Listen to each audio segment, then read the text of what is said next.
Right there is where DeMarcus Ware and Darren Woodson just finished up their pre-hopeful Hall of Fame press conference here at the Star in Frisco. But it wasn't all about the Hall of Fame, and it wasn't all about the Dallas Cowboys. Mike Fisher reporting from team headquarters. The keynote speaker in many ways here was Darren Woodson. He started things off by talking about Damar Hamlin, the fallen Buffalo Bills player, who, of course, we're hearing good news about as the week progresses. And that is a thing that is lifting the spirits of the NFL, the sports world, and even beyond. Obviously, everybody who knows anything about this situation thinking all good thoughts. And Darren Woodson said we need to not just talk about good thoughts and not just talk about prayer. We need to do it with intensity. And for Woodson and then Ware as well, who had a long pause, he could not speak on the subject for quite some time. He said, I don't have anything to say. And then he did, but it took him a minute to get his composure, understandably so, because these two guys have lived that life.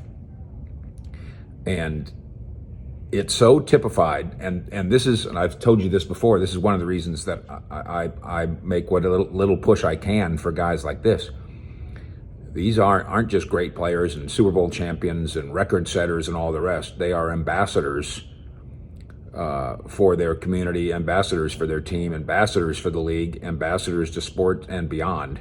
And the way they handle themselves in this press conference, again, with Hamlin being the central focus and the first focus, speaks volumes. They did go on to talk about their football careers, of course. The collected media, we did force them to do that. And for the first time, Darren Woodson revealed his passion and a story that I hadn't heard before from D. Ware, who says he was a little boy and he met Bo Jackson. And he started asking, who's that? What's that? How does that work? And he was told, if you get a college football scholarship, you get to eat for free.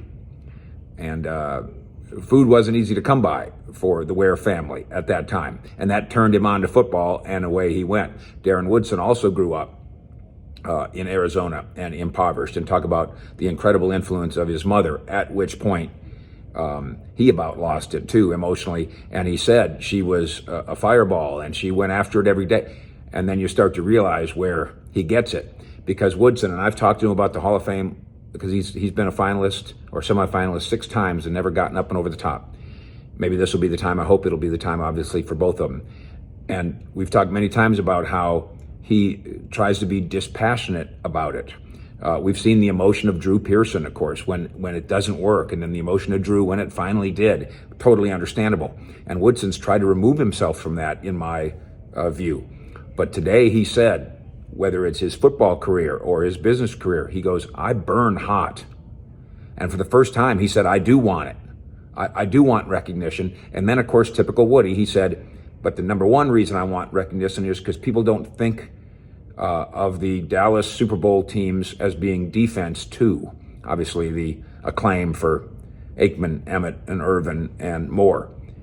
And he says, I want to go represent my guys. I want to go represent my defensive guys with Darren Woodson in Canton in the Hall of Fame. A very emotional and very stirring day here today with Woody and Ware. Ware did mention, by the way, boy, it's been a lot, I've been waiting and waiting. And Woodson says, you don't know what waiting is.